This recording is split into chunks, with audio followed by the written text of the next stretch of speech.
For the ones who get it done, the most important part is the one you need now. And the best partner is the one who can deliver. That's why millions of maintenance and repair pros trust Grainger, because we have professional-grade supplies for every industry, even hard-to-find products. And we have same-day pickup and next-day delivery on most orders.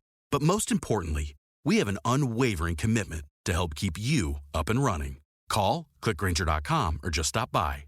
Grainger, for the ones who get it done.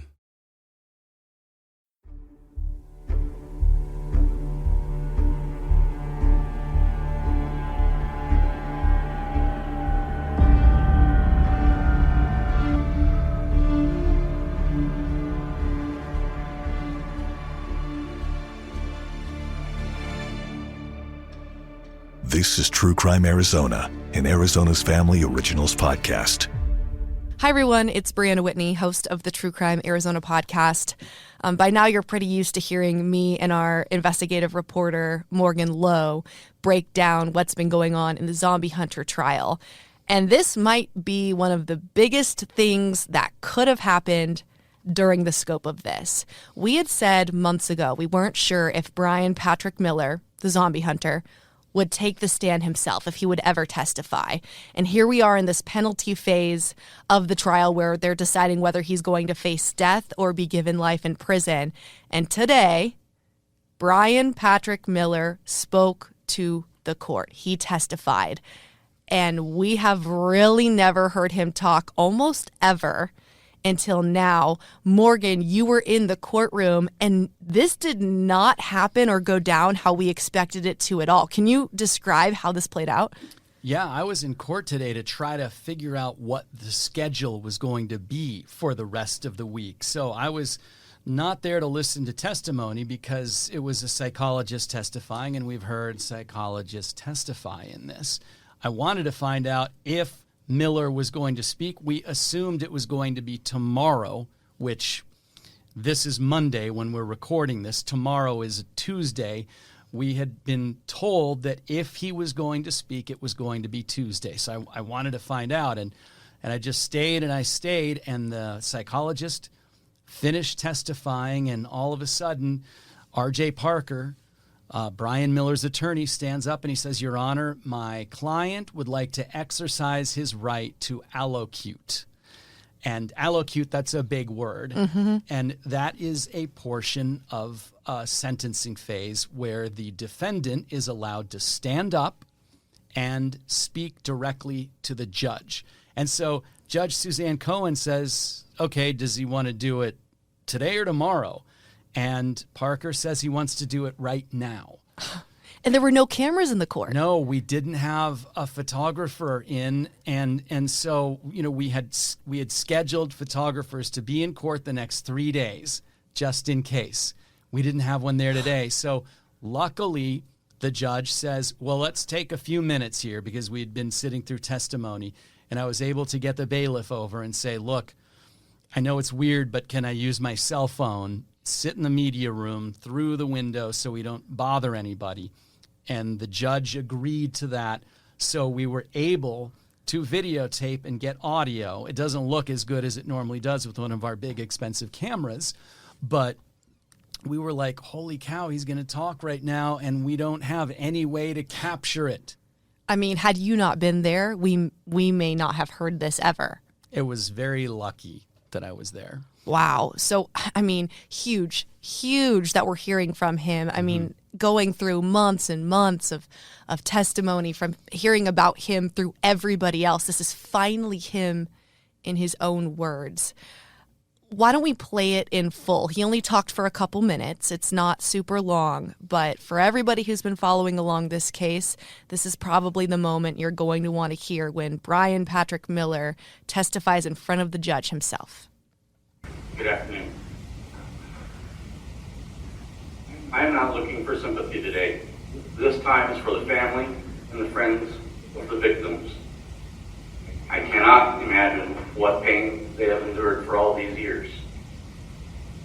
I want to just say a few words, and I'm really hoping my words do not cause any more hurt than what the families are already suffering.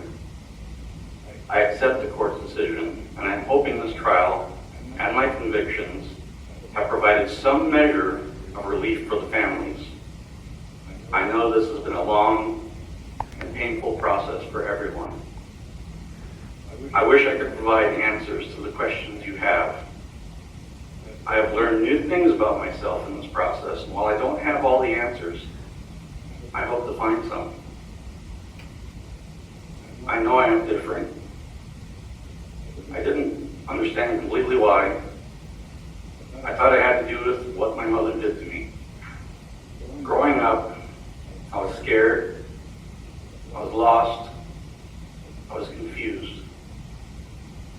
I was not allowed to express myself.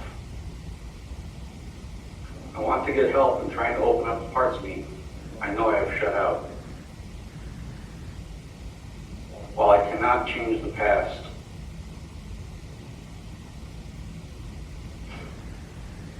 I can work to have a positive impact on others in the future. I want to do whatever I can to help my daughter. She means the world to me, and if there's anything I can do to make this part of her life easier, I will do it. I was not a perfect father, but I tried my best. I am sorry for the damage this experience has caused her. I miss her. I want to learn more about myself. I hope as I do, what I learn will help others. There is so much I could say here, but I won't. This has gone on long enough. I hope everyone can find some measure of peace going forward. Thank you. And that was it. We heard his voice. We heard what he had to say. We heard what he talked about. What he did not talk about was probably as remarkable as what he did say. So, Briana, you've heard him. We've read the transcript to make sure we didn't miss anything. What stands out to you? So we heard that part when he sounded like he got a little bit choked up, or at least took a moment to collect himself. And I thought that moment was interesting based on what he was saying at that time, which was, while I cannot change the past. I mean, I took that as acknowledging the fact that he knows he did this. He knows he was convicted of it, and is maybe for the first time ever showing some remorse to the victims' families and the victims. Yeah, we couldn't see his face because of where I was standing to get that shot. The media room is in the back of the courtroom, so he was facing the judge, and Judge Cohen was staring at him. He was probably 4 feet away from the judge, and she was like eagle eye locked on him as he was talking. But it did sound like he broke up a little bit there. That was the first time, we've heard any sort of emotion. And it is interesting when he said it, I know I can't change the past. And then he transitions and starts talking about his daughter. And we'll get to that part in a minute. But it's interesting that he starts out by saying, he's not looking for sympathy. That's actually the reason you allocute. This is called an allocution. You speak to the judge. That's the reason. You are basically, you are throwing yourself on the sword. You are asking for mercy. He never really asks for mercy. But he also doesn't really say, in no place in here does he say, I am sorry to the victims' families. It's interesting the way he worded this. And he was reading from a script. So he wrote this. Yes, this wasn't just him speaking sort of off the top of his head.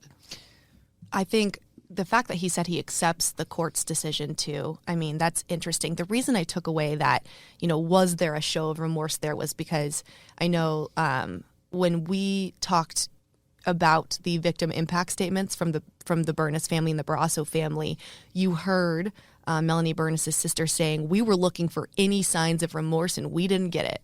We did not hear it. So do you think he took that, listened to what they had to say, and do you think this was his attempt at remorse to whatever ability of remorse he has? It might have been his attempt, but he spends most of the time here talking about himself and what he's been through. And he thought that it was because of his mom. It was Brian.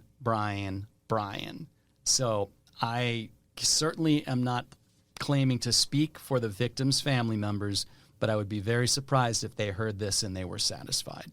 Right, because like you said, there was no "I'm sorry." And I do think it was interesting that he brought up the abuse from his mom, called himself scared and lost, as if that was some sort of rationale for what he did.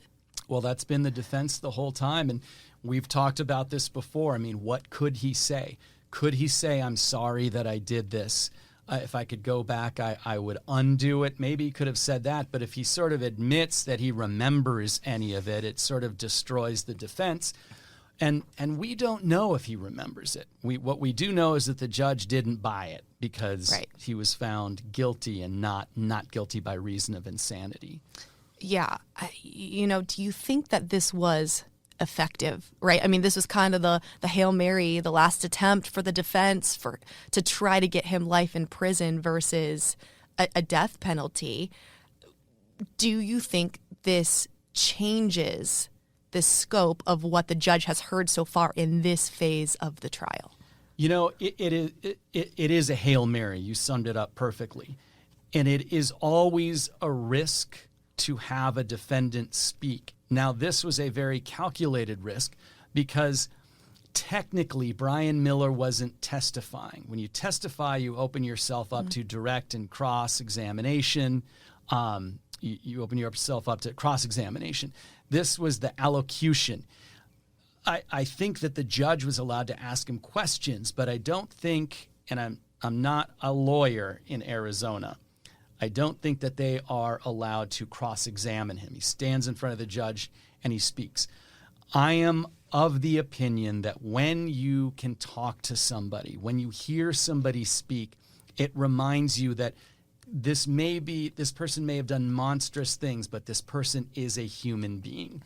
And I think that if anything, this reminded the judge that Bryan Miller may be a flawed human being, but he is a human being. So in that respect, I do think that it was successful, and I do think that it was a successful gamble on the defense attorney's part on allowing him to do this.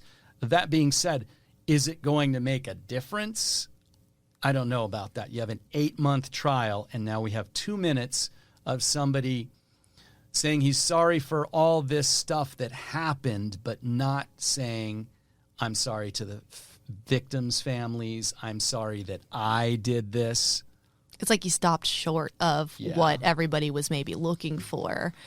Yeah. And will we, and maybe we can't answer this now, but will we know if something like this played a part? Will the judge explain her decision as to why she sentences him the way that she does when that comes up, giving some sort of explanation as to whether she chooses death or whether she chooses life in prison? That's a great question, and I have no idea. Yeah. I mean, I can see the judge explaining her reasoning. I could also see it just being matter of fact. I'm not sure. There's one other thing in here that stands out to me because we have covered this case long before the trial. Years. And we know there's a lot more to his story. And there's a line that he put in here. He says, "I wish I could provide answers to the questions you have," which is basically him saying, I'm not going to explain myself. And it's also saying, I'm not going to talk about any of the other potential and actual victims that I'm not on trial for. And we know that he stabbed. He was put on trial for stabbing somebody in Washington. He is accused, and police believe he stabbed Victoria Michelson in Washington. There's Melissa Ruiz Ramirez in Washington. He was found not guilty at trial. He said it was self-defense. We have Victoria Michelson, who Phoenix police believe that he was the one who attacked her. We know Celeste Bentley here in Phoenix. She was attacked by him, and he was convicted when he was a minor. And then there's Brandy Myers, the 13-year-old who disappeared in Phoenix, and detectives forwarded that case to the Maricopa County Attorney's Office for charges, and that was rejected. But police believe that he was the one who murdered her. And there's the possibility that he is the person responsible for Adrian Salinas' death. Shannon Almock, another young 12 or 13 years old. Yeah, young girl. They found similar her, to Brandy's age. Yeah, and they found her remains when they were looking for Brandy Myers. And then there's another case where a woman said that she was attacked on along the Arizona Canal. She jumped in the canal to get away. And so there are these other cases, and there's this uncertainty about whether he's responsible. And some detectives that both of us have spoken to, as well as parents and family members of some of these other girls, were hoping that maybe he would admit what he did to other victims in order to show some goodwill to the court to get a more lenient sentence. And I don't know that this is the only opportunity for him to do that, but this certainly was the big opportunity for him to do that, and he did not do that. And the line near the end, that also struck me just exactly based on what you said. There is so much I could say here, but I won't. Yeah. Why not? This is your opportunity to do so. Right. I mean, take the opportunity. Right. I don't necessarily understand that. And I know multiple detectives that we've talked to are still hoping that he does come forward with more information, because it is astounding when you just listen right there to the names you listed. That's a long list of unsolved cases that could be linked to Bryan Patrick Miller. And do we think even after sentencing that we've heard the last of him and the last of potential crimes he was involved in? I don't know. Does this open the door for more? Yeah, I mean, these are the two cases that investigators and prosecutors had the strongest evidence. They had DNA evidence. Those other cases, there's no DNA. The other cases, there is circumstantial evidence, circumstantial at best. The MO, Victoria Michelson picked him out, saw his picture and said, yeah, that's the guy who attacked me. Miller's wife said that he admitted to her that he attacked Brandy Myers and Victoria Michelson. We know he was in the area of where Adrian Salinas was later in the morning after she disappeared. We know he was in that area because he went to help a friend move, and then he went to a party in that area. So there are links to these other cases, but no evidence strong enough to support a prosecution. So unless he admits something, I don't know that those cases are going to go anywhere. Wow.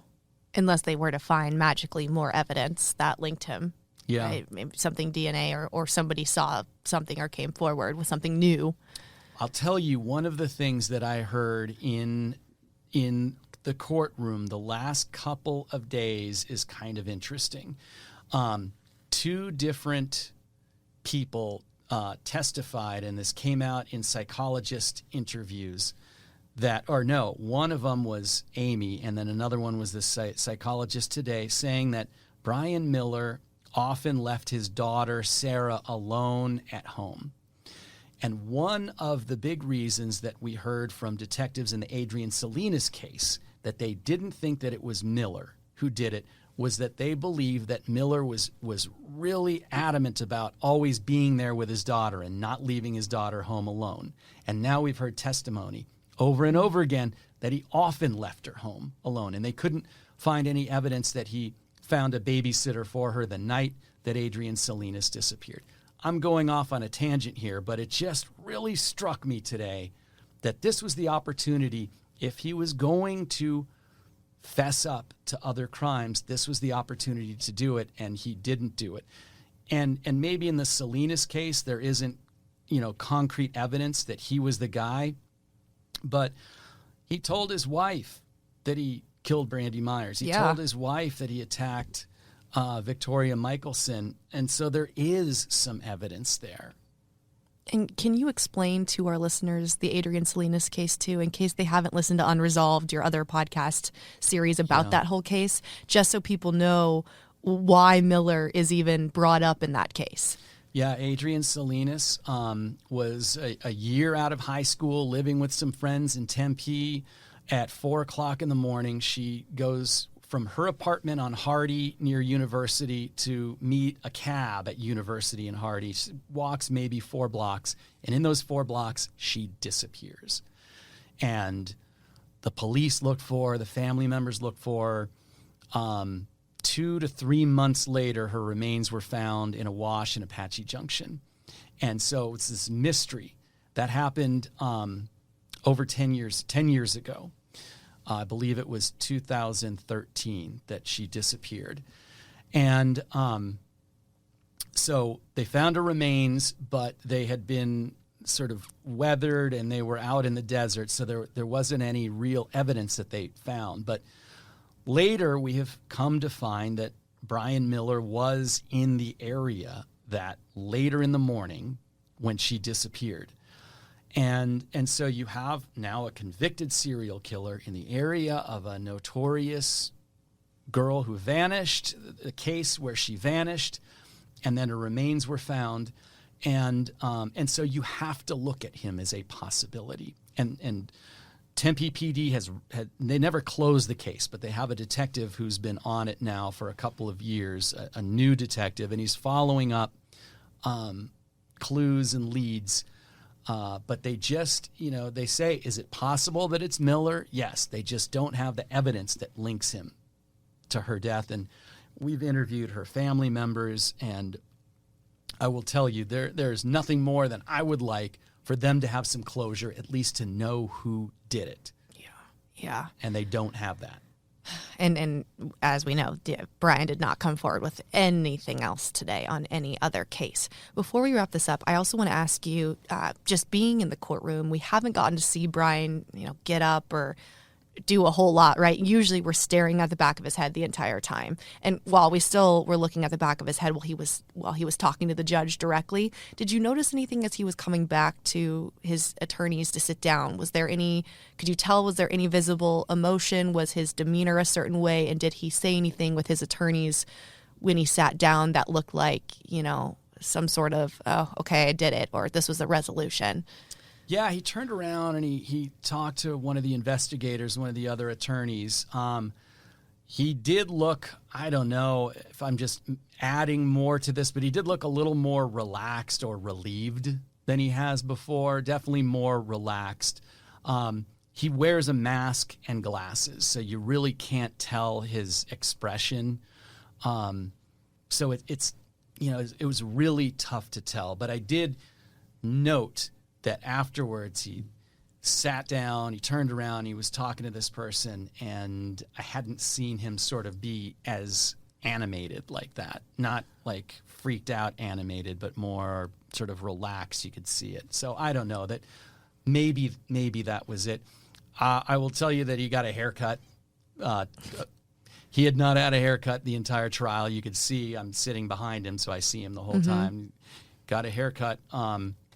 And coming up Wednesday and Thursday of this week, we have closing arguments from the defense and the prosecutors, a second set of closing arguments for the penalty phase. And then we expect we expect the sentencing to come down at some point about a week into June. Okay, so early June. Just so our listeners know when to expect us. I know we've kind of been saying we don't know how long this is going to go, but it does seem like we are going to go into June. Are they taking a week off? The judge is going to take some time to look over everything. I don't know all of the details of why they're scheduling it for that point, but the judge was talking about having a lot of information to go over. Months of everything, and even on just this back end too. It's been weeks and weeks of more. I can't imagine just what she's going to have to sift through. And I mean, that's a big decision. Life in prison versus sentencing somebody to death. Yeah. For one person to decide. Yeah, that's a lot of responsibility. It will be interesting to hear the closing arguments from the defense and the prosecutors, their final push in this trial, this 8-month trial. We'll definitely do a podcast with the highlights from the closings, because that is going to be interesting for people who follow this case. Yes. So expect to hear from us again after we have the closing arguments, probably later this week. And then, of course, once we get that final decision on the sentencing, we'll, of course, bring you what the judge says with it, if anything at all, and wrap this entire trial up. We appreciate everybody sticking with us. We know it's for the long haul here. But wow, this is a big day in a months-long trial. And also, Morgan and I are on social media. If you're listening to this and you want to weigh in on what you think about what Bryan Miller said today, we'd love to hear it. We like getting feedback. I've gotten a lot of messages and emails and social media comments, all of the above, about this, and I really enjoy hearing what everybody in the community thinks about this case and this. And with such a pivotal moment today, Morgan and I would love to hear from you. So if anybody wants to weigh in, Twitter, Facebook, Instagram, you name it, we'd love to hear what you think in your takeaway from today. Thanks, everybody, for listening, and we'll see you back here in about a week. True Crime Arizona, the podcast, is hosted by me, Briana Whitney. And me, Morgan Lowe. It is a production of 3TV, CBS 5, and azfamily.com in Phoenix, Arizona. This is True Crime Arizona, an Arizona's Family Originals podcast.